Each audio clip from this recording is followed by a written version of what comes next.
በዚህ ጊዜ ያልተሰማ ወይም ያልተደረገ ነገር አለ ብሎ ለማመን ይከብዳል። በዙሪያችን ያሉትን እንደዚሁም ራሳችንን እስከምንጠራጠር ድረስ የደረስንበት ሁኔታ ነው ያለው። ለዛሬ ይዤላችሁ የቀረብኩት አናቤል ስለምትባለው መጫወቻ ወይም አሻንጉሊት ጉዳይ ይሆናል። ስለዚህች አሻንጉሊት ብዙ ፊልሞችን ተመልክታችሁ ይሆናል። ነገር ግን እነዚህ ፊልሞች የዚህችን አሻንጉሊት ትክክለኛ ታሪክ አልሰሩትም ወይም አልገለጹትም። እስከ መጨረሻው አብራችሁኝ ከቆያችሁ የዚህችን አሻንጉሊት የሚገርምና የማይታመን ታሪክ የምትሰሙት ይሆናል። ለቻናላችን አዲስ የሆናችሁ ሰብስክራይብ በማድረግ እንዲሁም ሁላችሁም ቪዲዮን ላይክ አድርጉ እያልኩኝ አሁን ወደ ዝግጅት ያለፍኩኝ።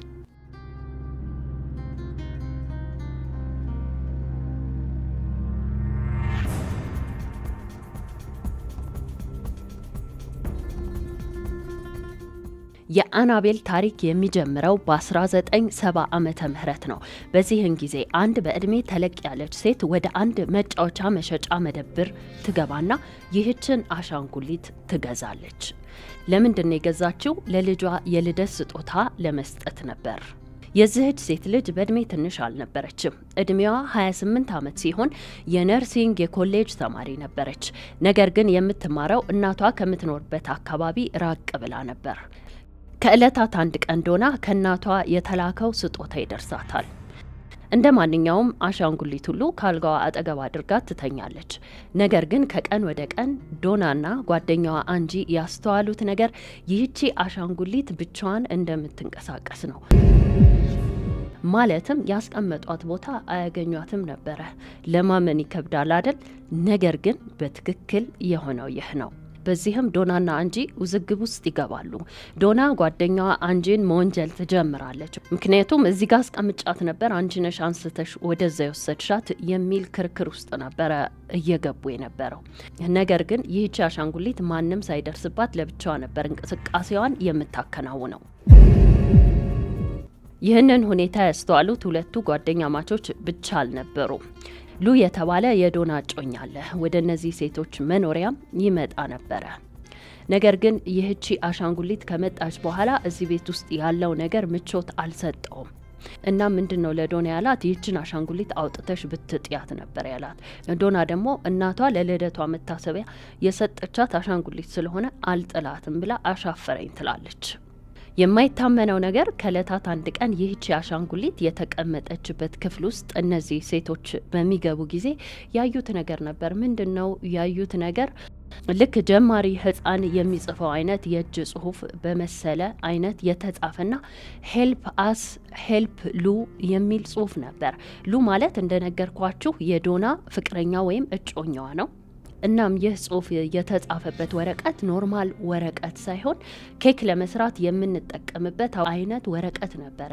የዚህን አይነት ወረቀት እነዚህ ሴቶች በሚኖሩበት ቤት ውስጥ ወይም በኪችናቸው ውስጥ የለም። በጣም ነበር የተደናገጡት፣ ግራም ይገባቸው። ይህቺ አናቤል የተባለችው አሻንጉሊት ጉድ በዚህ አበቃ ብላችሁ ከሆነ ተሳስታችኋል። ከለታት አንድ ቀን ዶና ወደ መኖሪያዋ በተመለሰች ጊዜ ይህቺ አሻንጉሊት ላይ የደም ምልክቶች ነበር ያየችው።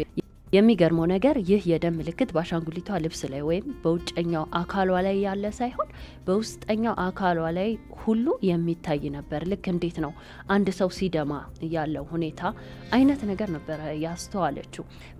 በዚህን ጊዜ ዶናና ጓደኛዋ እርዳታ እንደሚያስፈልጋቸው አመኑ።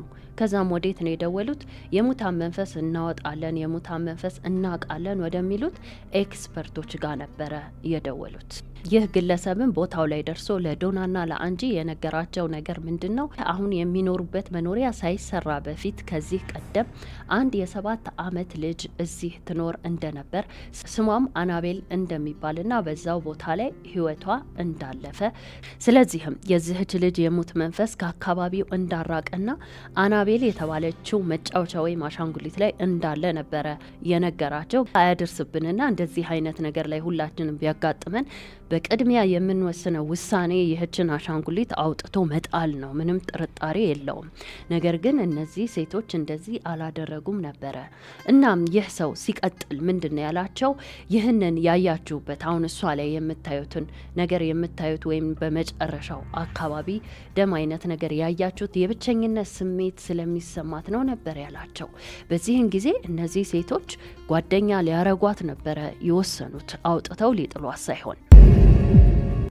ዶናና አንጂ ከዚህም በኋላ ግን ባደረጉት ወይም በወሰኑት ውሳኔ መጸጸት ነበር የጀመሩት። ምክንያቱም ሰውየው እንዳላቸው እዚህች አሻንጉሊት ላይ ያለው መንፈስ ከዚህ በፊት የሞተችው የ7 ዓመት ህፃን መንፈስ ሳይሆን ሌላ ታሪክ ነበር።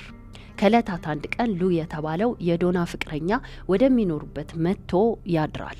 ሉ በእንቅልፍ ልቡ ያለ እየተሰማው ያለው ስሜት ግራ የሚያጋባ ነበር። ጭንቅ የሚልና ክብድ የሚል አይነት ስሜት ነበር። እንደምንም ገልበጥ ብሎ አይኑን ከፈት ባደረገ ጊዜ ግን አናቤል የተባለችው አሻንጉሊት አይኗን በአይኑ ተክላ ነበረ ያያት።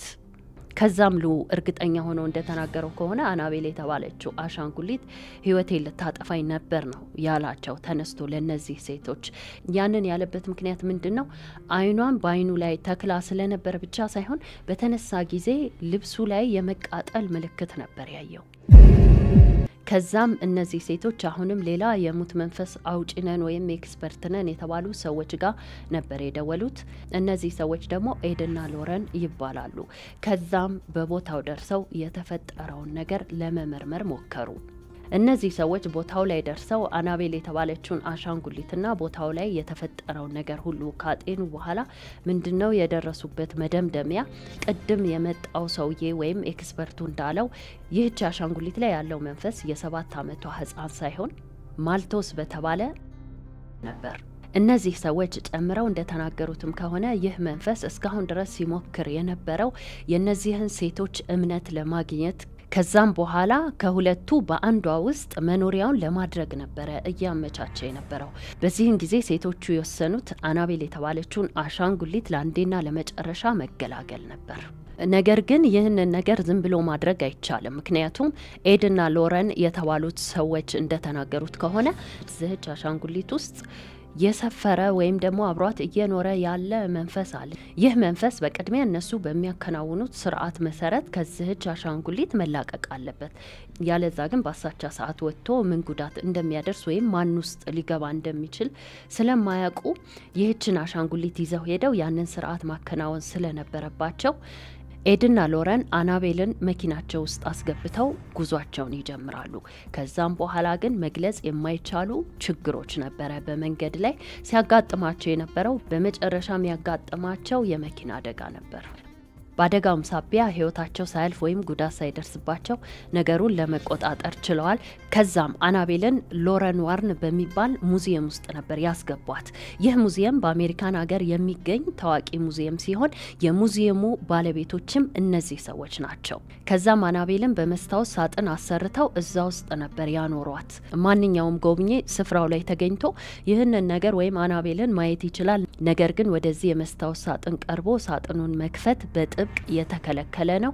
አንዳንድ ጎብኚዎች እንደተናገሩት ከሆነ ከሩቅ ሆነው በሚጎበኙት ጊዜ ያልሆኑ ድምጾችን ማለትም ጥሩ ያልሆነ ድምጽና እንቅስቃሴ እንደሚያዩ ነው የተናገሩት በመስታወቱ ሳጥን ውስጥ። ከዚህም ሌላ በጣም የሚያስገርም አጋጣሚ ተነግሯል። ሁለት ባልና ሚስቶች ናቸው። ወደዚህ ሙዚየም ውስጥ ይመጡና አናቤልን ይጎበኟታል። ከዛም በኋላ ባልየው አናቤልን እያየ እየቀለደ ወይም እየተረባት ነበረ ከዛ ሙዚየም ተነስተው የሄዱት። ነገር ግን ከዚህም በኋላ ሆነ የተባለው ነገር ሰምቶ ለማመን ይከብዳል። እነዚህ ባልና ሚስቶች መኪናቸውን አስነስተው ጉዞ በጀመሩ ጊዜ አደጋ ነበር የገጠማቸው። በአደጋውም ሳቢያ ባልየው ህይወቱ ሊያልፍ ችሏል። ይህ ነው የተነገረው ነገር። አጋጣሚ ነው ወይም ደግሞ አናቤል የተባለችው መንፈስ ላይ ያሾፈ እየቀለደና ብዙ ነገር እየተናገራት ስለወጣ ነው? ምንም የታወቀ ነገር የለም። ነገር ግን የሆነው ይህ ነው። እንደምታውቁት በ2020 ዓመተ ምህረት ኮቪድ የተከሰተበት ወቅት ነበር። ከዛም የተለያዩ ቃጠሎች፣ ፍንዳታዎች የመሳሰሉት ነገሮች የተከናወኑበት ጊዜ ነበር። በዚህን ጊዜ አናቤል ከቦታዋ ላይ አልተገኘችም ወይም ደግሞ ወጥታ አመለጠች ነው የተባለው። የሚገርመው ነገር በዚህ ሁሉ ጭንቅንቅ መሀልና የነበርንበትን ሁኔታ ታውቁታላችሁ። በተለይም በዛ በሽታ ምክንያትና በዚህ ሁሉ ጉድና ማአት የአናቤል ዜና ግን በየቦታው እየተሰራጨ ነበር። በትዊተር፣ በዩቲዩብ፣ በሶሻል ሚዲያ ሁሉ የአናቤል መጥፋት ዜና ከዳር እስከ ዳር የተሰራጨበት ጊዜ ነበረ። ከዛስ ምን ሆነ መጨረሻዋ? ከዛም በኋላ አንድ ታዋቂ የአሜሪካ ዜና አገልግሎት አንድ መረጃ ይፋ አደረገ። አናቤል ከቦታዋ እንዳልጠፋችና ቶኒ ሲብራ የተባለ አንድ ግለሰብ ጋር እንደምትገኝ። ይህ ግለሰብ ሎረን ዋርን የተባሉት ሰዎች ወይም የሙዚየሙ ባለቤቶች የስራ አጋራቸው ወይም ሸሪካቸው ነው። ቶኒ የተባለው ግለሰብ አናቤልን የወሰደበት ምክንያት ምንድነው? በ2017 ዓመተ ምህረት በአካባቢው በሚኖሩ ማህበረሰቦችና በተለያየ ምክንያት ይህ ሙዚየም ክስ አጋጥሞት ነበር። ጉዳዩ በህግ ታይቶ የተሰጠው ፍርድ ምንድነው? ይህ ሙዚየም እንዲዘጋ። በዚህም የተነሳ ይህ ግለሰብ አናቤልን ሊወስዳት ችሏል። የተፈጠረው ይህ ነው እንጂ አናቤል ከነበረችበት ጠፍታ አልነበረም። ውድ ቤተሰቦች የሰማችሁትን ይመስላል። በመግቢያ ላይ ያልኩት ነገር አሁን ግልጽ የሆነላችሁ ይመስለኛል። ሌላው ቀርቶ በዙሪያችን ያሉትን አሻንጉሊቶች እንኳን ማመን ያልቻልንበት ጊዜ ነው ያለው። ለማንኛውም በሰማችሁት ታሪክ ላይ ምን ሀሳብ አስተያየት አላችሁ? ሀሳብ አስተያየታችሁ እንደተለመደው በኮሜንት መስጫ ሳጥኑ ላይ እንድታሰፍሩልኝ እንዲሁም ቪዲዮ ላይክ እንድታረጉ አዲሶችም ሰብስክራይብ በማድረግ የቻናላችን ቤተሰብ ሁኑ ያልኩኝ በሚቀጥለው በአዲስ ታሪክ እስካገኛችሁ ባይ ባይ።